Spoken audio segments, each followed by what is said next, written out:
Ito pala yung mga sigaw. Ingay nila eh. Kung nagtripad ko, nabigyan ko ng house bite. Ang ingay niya. They're so cute. Ano, gusto niya pa? Ito. Ayan yung mga sigal ha.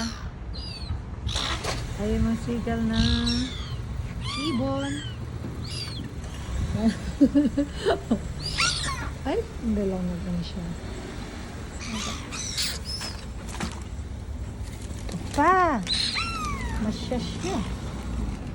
Matigas yung hash bite na nakuha ko.